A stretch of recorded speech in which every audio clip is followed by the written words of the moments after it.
আসসালামু আলাইকুম, রিনিজ স্টুডিওতে সবাইকে ওয়েলকাম। আজ আরও একটি নতুন রেসিপি শেয়ার করার জন্য আসলাম। আমার আজকের রেসিপি ম্যাঙ্গো লাড্ডু। এখন আমের সিজন, আম খেতে ছোটো বড় আমরা সবাই পছন্দ করে থাকি, আর আমের কোনো ডেজার্ট রেসিপি হলে তো কথাই নেই। এই ম্যাঙ্গো লাড্ডু তৈরি করে আপনার পরিবারকে খাওয়ালে আমার বিশ্বাস আবারও রিকোয়েস্ট করবে এই লাড্ডু তৈরি করে দেওয়ার জন্য। এই ম্যাঙ্গো লাড্ডু তৈরি করে রেফ্রিজারেটর রেখে 15 দিন পর্যন্ত খেতে পারেন, একটুও নষ্ট হবে না।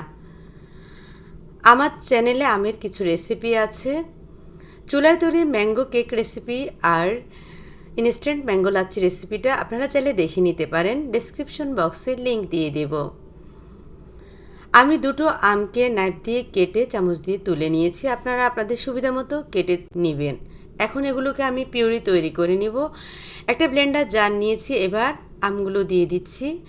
পাকা আম অনেক রসালো হয়, এখানে পানি দিতে হয় না, আর যদি পানি দেন তাহলে কিন্তু লাড্ডুর টেস্ট কমে যাবে।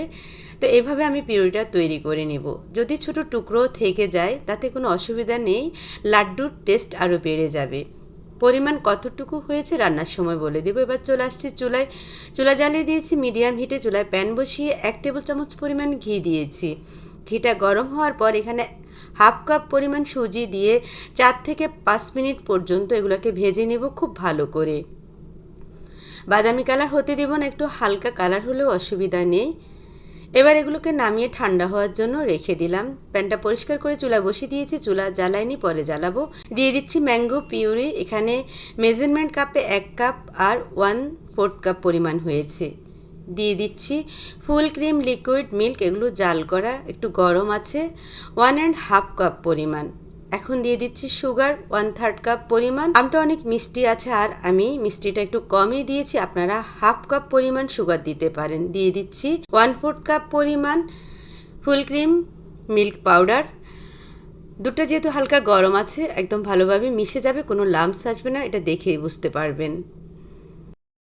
দিচ্ছি 1/4 চা চামচ পরিমাণ সল্ট, এতে মিষ্টির টেস্ট ব্যালেন্স হবে। আর দিয়েছি অরেঞ্জ ফুড কালার, লাড্ডুর কালার আনার জন্য। এবার চুলা জ্বালিয়ে দিচ্ছি মিডিয়াম আর হাই হিটের মাঝামাঝিতে। কালারটা একটু কম হয়েছে, আমি পরে আরেকটু দিয়ে দেব।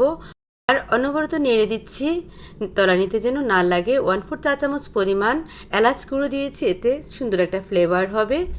এবার অপেক্ষা করছি বলক আসার জন্য। খুব ভালোভাবে বলক এসে গেলে এগুলোকে 2 মিনিট নেড়ে ঘন করে নিব। আর কালারটা খুব কম হয়েছে, তাই এখানে আমি আরেকটু ফুড কালার দিয়ে দেব। তো ফুড কালার যখন দিয়েছি ক্যামেরা অফ ছিল, আপনারা দেখে বুঝতে পারছেন কালারটা। এখন সুজি দিয়ে দিচ্ছি। আমার মতো এভাবে ভুল করে একসাথে সুজি দিবেন না, তাহলে কিন্তু দলা পেকে যাবে বা লাম্পস এসে যাবে, অল্প অল্প করে দিবেন। আমি অনবরত নেড়ে একদম লাম্পস আসতে দিই না, আর 2-1টা যে দলা পেকেছে এগুলো মিশে গিয়েছে। দিয়েছে 1/3 কাপ পরিমাণ ডেসিকেটেড কোকোনাট, আপনারা চাইলে কোরানো নারকেলও দিতে পারেন, এটা অবশ্যই দিবেন, তাহলে লাড্ডুটা দানাদার হবে, টেস্টি হবে। অনবরত নাড়তে নাড়তে এগুলো একদম ঘন হয়ে গিয়েছে। এই পর্যায়ে আমি 1 টেবিল চামচ পরিমাণ ঘি দিয়েছি। লাড্ডু মানে ঘি, ঘি ছাড়া লাড্ডুর টেস্ট আর ফ্লেভার আসবে না, অবশ্যই ঘি দিবেন, তাহলে এর অরিজিনাল টেস্ট পাবেন। চুলাটা মিডিয়াম হিটে করে অনবরত নেড়ে রান্না কমপ্লিট করেছি, এটা একদম স্মুথ হয়েছে, দেখে বুঝতে পারছেন। এবার চুলাটা আমি বন্ধ করে চুলার উপর রেখে দিচ্ছি প্যান সহ 5 মিনিটের জন্য। 5 মিনিট পর একটা ডিশে নিয়ে নিচ্ছে, আর এই 5 মিনিটে এটা আরেকটু টেনে গিয়েছে, দেখে বুঝতে পারছেন।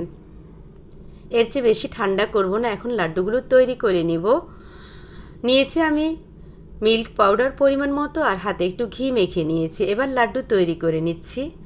সাইজটা আমি আমার পছন্দ মতো করেছি। এই সাইজে আমার মোট 16টা লাড্ডু হয়েছে। আপনারা বড় ছোট যেমন ভালো লাগে সেভাবে তৈরি করে নিতে পারেন। আর লাড্ডুগুলো তৈরি করে মিল্ক পাউডার বা মাওয়াতে অবশ্যই গড়িয়ে নেবেন, এতে টেস্ট দ্বিগুণ হয়ে যাবে। চাইলে আপনারা ডেসিকেটেড কোকোনাটও গড়িয়ে নিতে পারেন। এভাবে আমি সবগুলো লাড্ডুই তৈরি করে নিব। আমার রেসিপিটি যদি ভালো লাগে অবশ্যই লাইক অ্যান্ড শেয়ার করবেন। আর যারা নতুন ভিউয়ার্স আসছেন, আপনাদের কাছে আমার রিকোয়েস্ট রইল আমার চ্যানেলটিকে সাবস্ক্রাইব করে আমাকে এগিয়ে যেতে সহযোগিতা করবেন। আল্লাহর দরবারে শুকর আলহামদুলিল্লাহ। ইউটিউব প্ল্যাটফর্মে আমার একটি ছোট্ট ইউটিউব পরিবার গড়ে উঠেছে। আমার এই ছোট্ট পরিবারের সকল সদস্যের জন্য বিরাম ভালোবাসা ও দোয়া রইল। আমার সকল ভিউয়ার্সের জন্য অনেক অনেক ভালোবাসা ও দোয়া রইল। আপনারা আমার জন্য দোয়া করবেন আর এভাবে সাপোর্ট ও সহযোগিতা করবেন। আমি যেন নিয়মিত কাজ করে যেতে পারি।